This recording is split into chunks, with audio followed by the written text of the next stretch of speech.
எளிய சமையல் குறிப்புகள். இப்போ நாம் கேஸுனால் ரொம்ப கவலைப்படுதோம். இந்த கேஸு மிச்சமாக செலவழிக்க என்ன செய்யலாம்? சின்ன பர்னரையே அதிகம் பயன்படுத்தலாம். பெரிய பர்னரை அக்கேஷ்னலாக பயன்படுத்தலாம். ரொம்ப தேவைப்பட்டதுகளுக்கு பயன்படுத்தலாம். அதோட சமையலுக்கு வேண்டிய விஷயங்களை எல்லாம் ரெடி பண்ணி வச்சுட்டு கேஸை ஆன் பண்ணணும். அப்போ டக்குன்னு நம்ம முடிச்சு விடலாம். அதோட பாத்திரத்தை மூடி வச்சு சமைக்கணும். அரிசி கொதித்த பின்ன நாம் காயெல்லாம் போட்டு செய்தோம்னா சீக்கிரம் ஆயிரும். மேக்ஸிமம் குக்கரை வச்சே செய்யலாம். குக்கரில் வச்ச காய் குழஞ்சி போகாமல் இருக்க தண்ணியை நல்லா வடிச்சிட்டு வைங்க. காய் அப்படியே மொட்டாக இருக்கும். மிளகா வறுக்கும்போது உப்பு தூவிட்டு வருங்க. ஒத்த கமரல் வீட்டில் இருக்காது. அவ்வளோ நல்லாயிருக்கும். சாம்பாருக்கு நீங்கள் துவரம்பருப்பு, கடலைப்பருப்பு எல்லாம் ஒரே அளவில் 1 டம்ளர் துவரம்பருப்பு, 1 டம்ளர் கடலைப்பருப்பு, 1 டம்ளர் அரிசி, கெட்டி பெருங்காயம், கொத்தமல்லி, ஜீரகம் இதை மேல் பொடியாக நம்ம அரைச்சி வச்சுக்கலாம். வரமிளகா கூட போட வேண்டாம். பருப்பு ஐட்டம் மாத்திரம் அரைச்சி நீங்கள் என்ன செய்யணும், சாம்பார் கொதிக்கும்போது கொஞ்சம் மோந்து தனியாக எடுத்து குழம்புக்கு தக்கன 2 ஸ்பூன் 3 ஸ்பூன் இந்த பருப்பு பொடி போட்டு கலந்து செய்தீங்கன்னா அதிகமான துவரம்பருப்பு அவிக்க வேண்டியதில்லை. அளவான துவரம்பருப்பே போதும். துவரம்பருப்பு மிச்சம் பண்ணலாம். இன்றைக்கி எல்லா செலவுகளுமே கூடி வருது இல்லையா? எல்லா விலைவாசியும் கூட இருக்குது. அதனால் நம்ம அந்த மாதிரி செய்யலாம். இந்த உப்புமாலெல்லாம் மிளகாய் போடும்போது உப்புமா, வெங்காயம், உப்பு, பெருங்காயம், இஞ்சி எல்லாத்தையுமே ஒரு சுற்று மிக்சியில் அடிச்சுட்டு தாளிச்சிங்கன்னா குழந்தைங்க வெளியே தூக்கி போடாது, அப்படியே சாப்பிட்ருவாங்க. கருவேப்பிலை, கொத்தமல்லி எல்லாம் உப்புமாக்கு போடுறத மிக்சியில் ஒரு சுற்று அடிச்சுட்டு கடுகுளுந்தம்பருப்பு தாளிக்கும் போது தாளிச்சிங்கன்னா குழந்தைங்க அதை பிரித்து எடுக்க முடியாது, அப்படியே சாப்பிட்ருவாங்க. வெங்காயம் சிறந்த ஆன்டிபயோட்டிக். உங்கள் குழந்தைகளுக்கு இருமல், சளி, தும்மல் எதுவுமே வராது. சமையலில் மேக்ஸிமம் நீங்கள் சின்ன வெங்காயம் நிறைய சேர்த்தலாம். ஹோல்சேல் கடையில் போய் நல்ல பெரிய பெரிய வெங்காயமாக புறக்கி எடுத்து ஈஸியாக உரிக்கிற மாதிரி வச்சுக்கிட்டிங்கன்னா ரொம்ப நல்லது. சின்ன வெங்காயம் மெடிசினல் ஹெர்பு. அதில் மெடிக்கல் இது நிறைய இருக்குது. ஆன்டிபயோட்டிக், சளி வர்றதை நல்லா தடுக்குது. அதனால் அதுவும் இந்த மூச்சு தொந்தரவு உள்ளவங்க அடிக்கடி சின்ன வெங்காயத்தை சமையலில் சேர்த்திங்கன்னா அந்த தொந்தரவு உள்ளவங்களுக்கு உடனே குணம் கிடைக்கும். வெங்காயம் அக்காலத்தில் குழந்தைகளுக்கு பெரியவங்களுக்கெல்லாம் சளின்னா வெங்காயத்தை குழந்தைகளுக்கு என்ன செய்வாங்க, தேன் கலந்து கொடுப்பாங்க. வெங்காய சாறு எடுத்து அதில் தேன் கலந்து போட்டிடுவாங்க.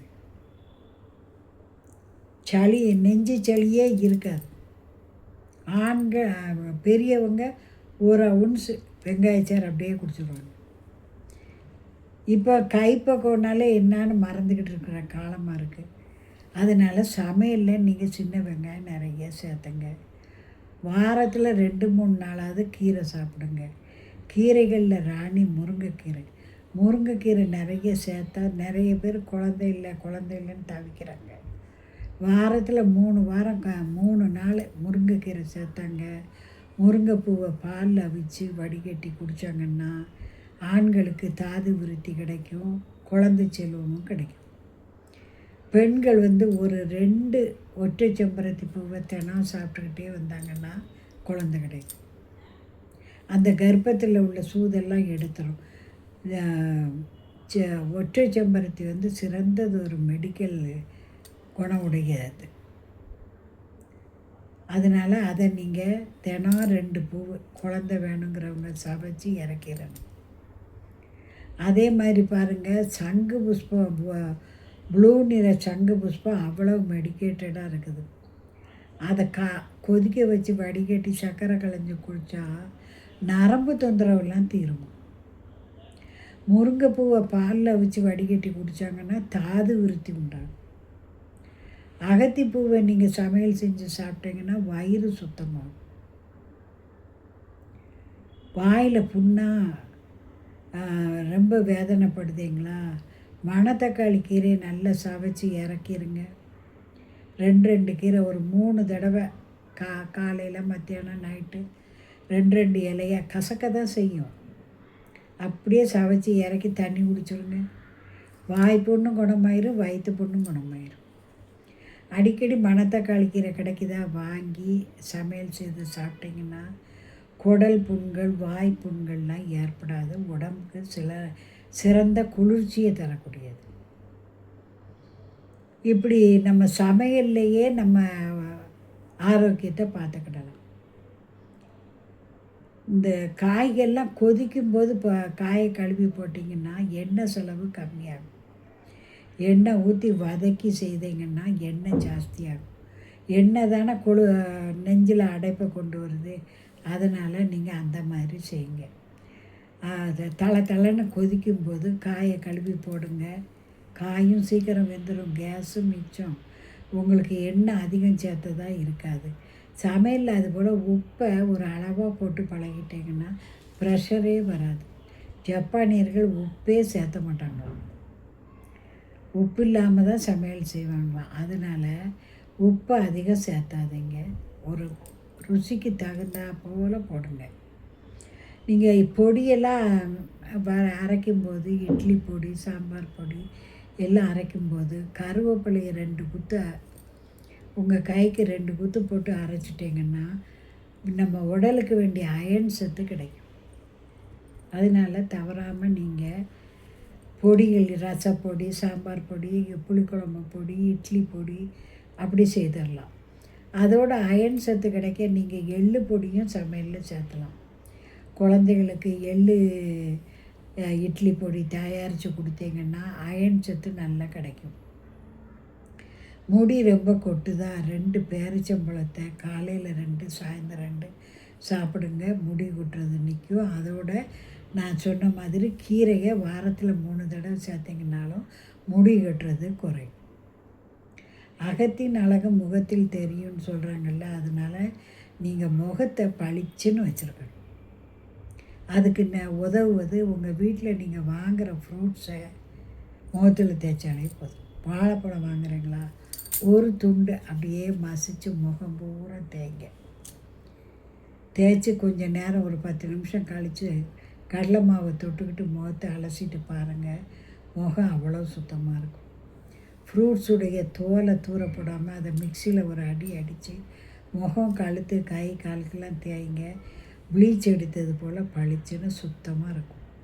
நீங்கள் பார்லருக்கே போக வேண்டாம். எல்லா ஃப்ரிட்ஜில் எல்லா திங்ஸையும் தனித்தனியாக ஒரு டப்பா போட்டு பழக்கமாக எடுத்து வச்சு இருந்தீங்கன்னா ஃப்ரிட்ஜை ஒதுங்க வைக்கிறதும் எளிது, துடைக்கிறதும் எளிது.